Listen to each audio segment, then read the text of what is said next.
I'll start with a question or two that has come in advance, and then I'll open it up to any questions that anyone has. So the first one is, can you talk to us about silence and why you go into silence? So I've been in silence for the last 2 weeks almost, since the 5th of May, until Ganga Dashera, which is the 24th, Ganga's birthday. And I open it just for our satsang together. Or occasionally on the banks of Ganga in the Arti, if there's something that needs to be shared there. So, why do we go into silence? Well, this is something it's a very, very ancient and fundamental practice of the Indian spiritual tradition. I've done them before. It's the first time I've done this in the last many years, and I've been wanting to do it again and wanting to do it. And I kept thinking, well, there will come a right time. There will come a right time. And I finally had to realize that if I didn't make a right time, it wasn't going to happen. That waiting for life to create the space for me to be in silence was no longer part of my existence. And I needed to very actively create it. That it wasn't just enough to sort of say to the universe, I'd like there to be space created for this, because things just kept coming, and until and unless I made a very, very conscious decision that I needed to do this, it wasn't going to happen. So I'm in silence, and why we do it, there's so many reasons. I'll give you a couple of the reasons of theory, and then a little bit of actually what the experience for me has been. The theory of silence is, I assume, mostly obvious, which is that when the goal is to go within, it's very difficult to do that when we're too focused outward. It's the same reason that we mostly close our eyes when we meditate. I mean, you could say, well, why wouldn't you watch TV while you meditate? Well, I mean, in theory, life should be meditation. So in theory, you should be able to meditate while you watch TV. I mean, there's nothing about TV itself that should be antithetical to meditation. The problem is that if I'm focused outward, it's very difficult to simultaneously be focused inward. And if I'm going to focus inward, I need to quiet as much of the outer world as possible, which again is why we close our eyes. It's why we don't usually choose the place of meditation as, a crowded coffee shop. Could you, whoever's phone that is, if you wouldn't mind just turning it off, that would be fantastic. Thank you. You could meditate theoretically in a crowded Starbucks. Why not? You could meditate in the middle of the road. Why not? The cows do it. I mean, really, people say, why is the cow holy? And there's so many reasons the cow is holy, but for me, my worship of the cow is just that. Brilliant creature. She's not dumb or dull at all. She knows exactly what's going on. And yet, there she is in the middle of chaotic traffic. She's not fast asleep. You know, if you watch for a while, you see her eyes open. So it's not that she's actually, you know, in a deep sleep, but she's just so relaxed, in such a deep state of relaxation. So cows can do it, difficult for us. You don't choose places that are crowded, that are busy. We close our eyes, we close our ears as much as we can. We choose a quiet place so that we can go within. Now, with silence, it takes it to a different level, because obviously we're silent when we meditate. Obviously I'm not chatting on the phone while you meditate. I mean, you could watch TV, still you're silent. You'd be sitting at Starbucks, still you're silent. But the silence is crucial, which is why we don't meditate while we talk on the telephone, for example. I have to quiet both that which comes in as well as my interaction with it. So yes, while I meditate, we're all in silence. But the silence the rest of the time. So everyone is silent when they meditate, but why be silent otherwise? A, because it takes you in much more. Much, much more. And I'm going to circle back to that because I had a very interesting personal realization this time. There was a new realization in silence this time, which I'll come back and share with you in a moment. But so A, it takes you in.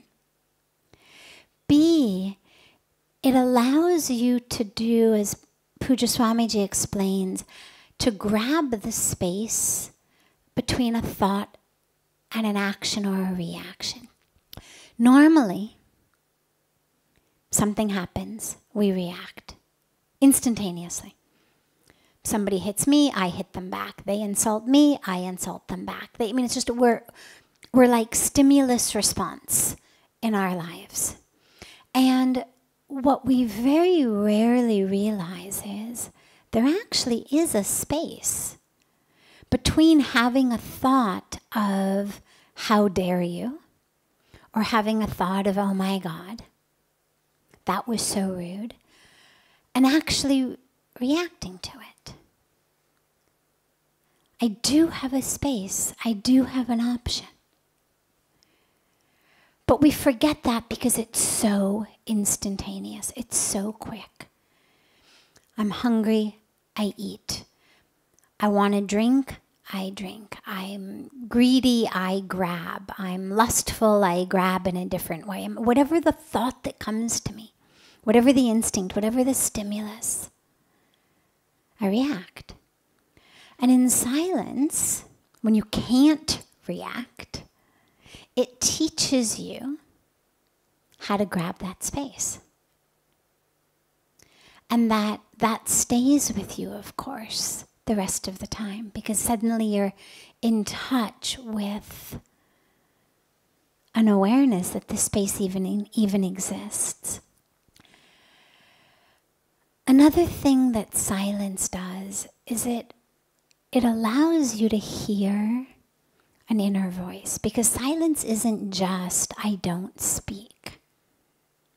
I've also been really, really careful about the noise around me. So I've been putting in earplugs when I'm in the office because the reception can get kind of loud.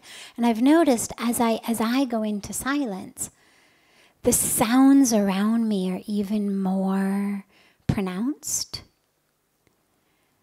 There's such a state of quiet within that even sounds that don't pertain to me, it's not people speaking to me, it's people speaking on the other side of a door or a window. But nonetheless, it impacts me in a way that it normally doesn't. So I find that I've been working with earplugs in and avoiding places and situations of lots of sound. In that quiet within, you can hear what we usually can't hear.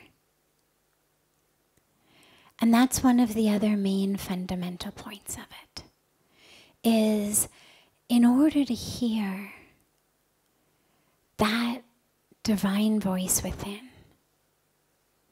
you have to be quiet. There's a demonstration that I do frequently. We won't do it tonight. I'll give you the punchline without doing the whole demo, of getting half the group to chant Om and the other half the group to make lots of ruckus, lots and lots of noise at the same time.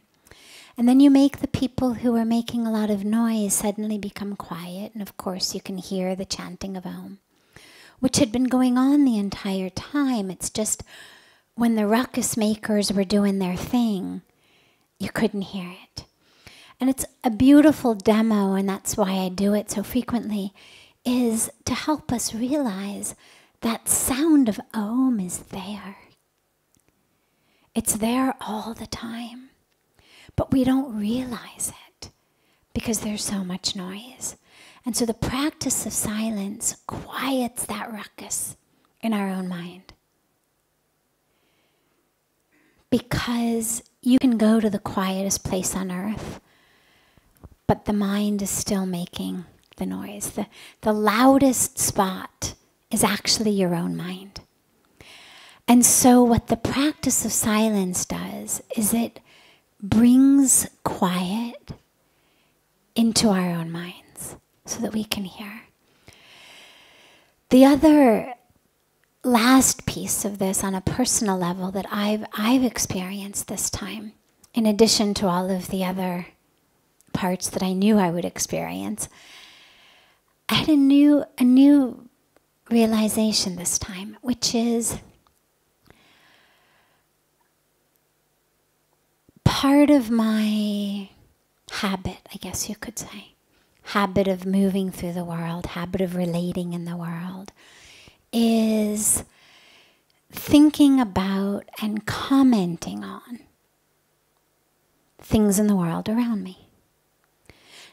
Not so much in a critical way, you know, we try obviously not to be judgmental, but just a comment, just a commentary on how things are going or what's happened or that was really good, or, you know, that sort of commentary awareness to myself, to other people. Oh, that went really well, or, oh, you know, whatever it may have been, that was nice.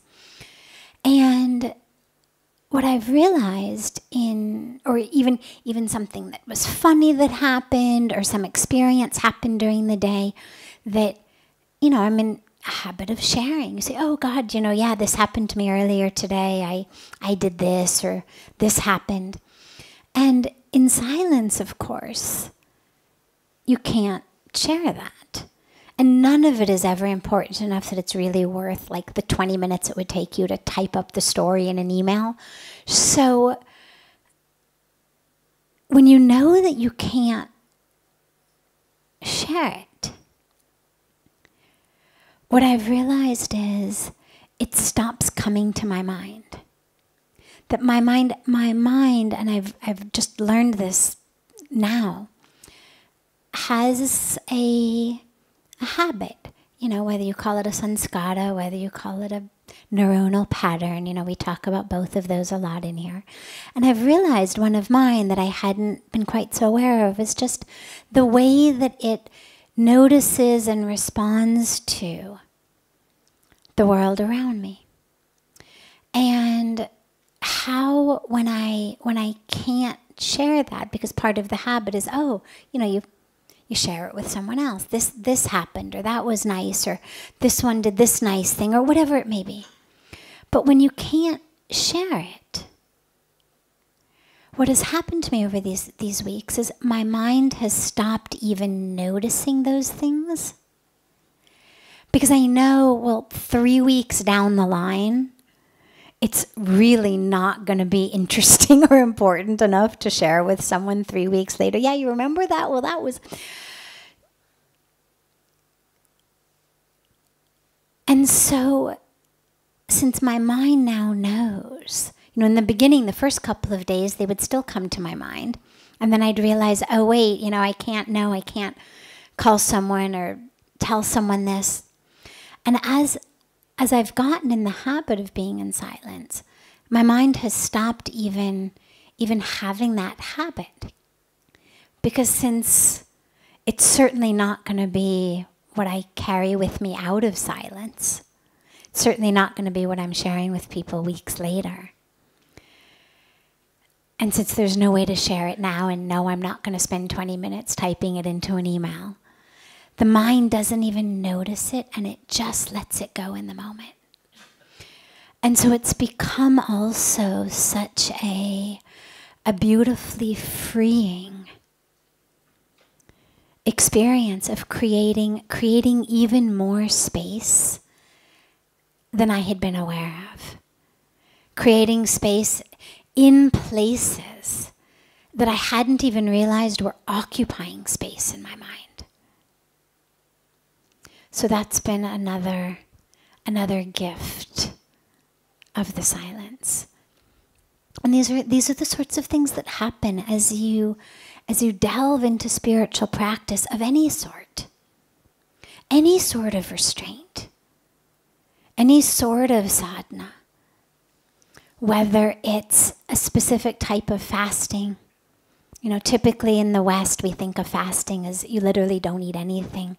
But in India there's all sorts of types of fasting.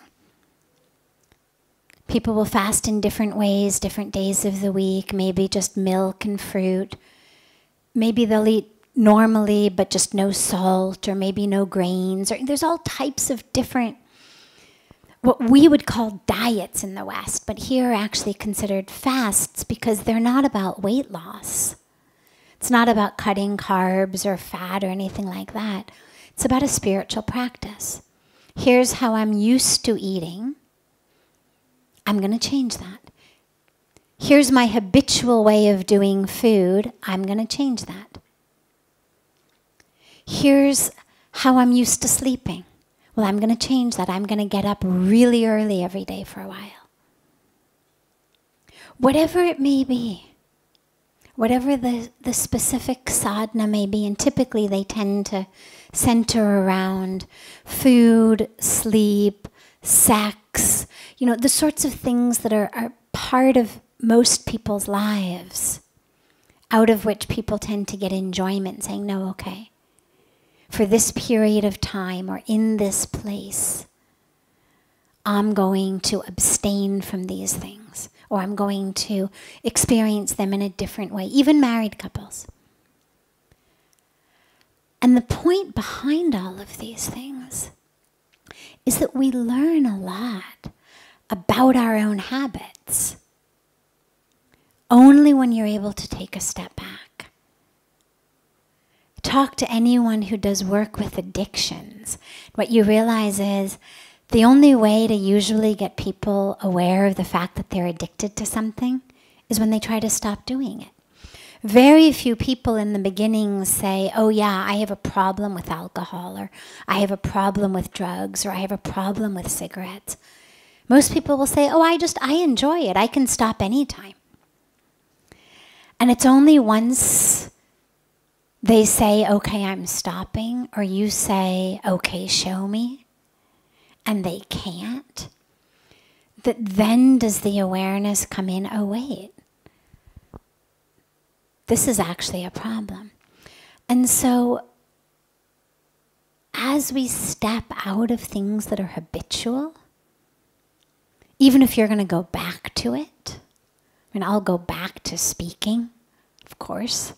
When you fast, you go back to eating. But the experience that we've gleaned from that time stays with you. And that's why it's so important and so beneficial. And just the last piece of this regarding silence specifically is one of the things that I talk about a lot in here, but I've specifically been experiencing it myself the last couple of weeks, is how how much of our lives are spent in reaction rather than action. And I don't mean reaction as in somebody hits you, you hit them back. You know, by God's grace, I stopped hitting people back who hit me many, many years ago. You know, I've gotten over that one. I no longer would shout at someone who shouted at me, or I would no longer insult someone who insulted me. But nonetheless, the phone rings, you answer it. Doesn't matter what you were doing. You were in the middle of something else, phone rings, you answer it. It beeps, you look. And how reactive we've become to the world. And pulling back from speaking and having my phone forwarded to someone else, so it doesn't even ring. One of these beautiful young men in yellow answers my phone now. It forwards directly to him. It doesn't even ring. Has been phenomenal. And I told him, I said, you know, if I get any important phone calls, be sure to, you know, let me know if something important came in. It's been 2 weeks, and my phone rings like every 5 minutes, basically. And in 2 weeks, it's only been twice that he's felt the need to give me any kind of a message. And so you realize, wow, how much of our time is spent in things that we think are important but aren't.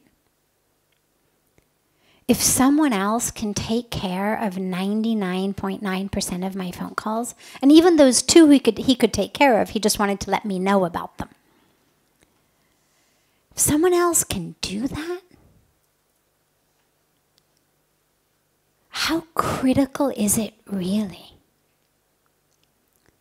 to be doing that every minute and every moment? Because then what we realize is the things that we want to get done don't happen. And so one of the things I've been doing these weeks is I've got a lot of projects, a lot of things that have not been able to be happening for a long time, because every day I'd say, okay, today I'm going to do it, and then the world would happen. People would show up, I had to meet with them and sit with them and talk, and calls would come in, and whatever it was. There were meetings that had to be attended, functions I had to go to. And suddenly, when you can remove that, the amount that I've actually been able to accomplish is so much more. And so that's been another really important lesson. I kind of knew what was going to happen, which was also why I was really excited to do this. But it really reminds us about the difference between urgent and an emergency.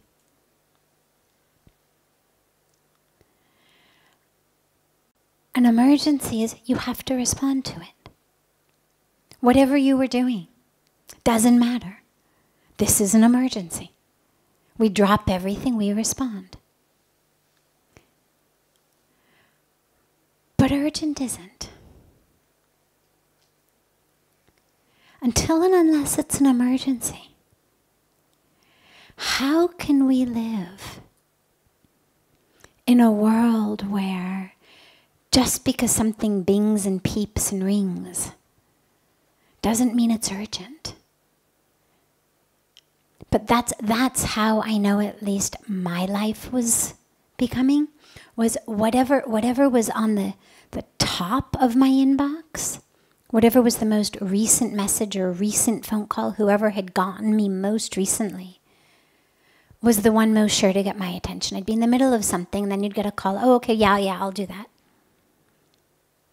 A new email would come in, or a new call, okay, yeah, I'll do that. And realizing that the urgency created by the fact that it was recent was actually diminishing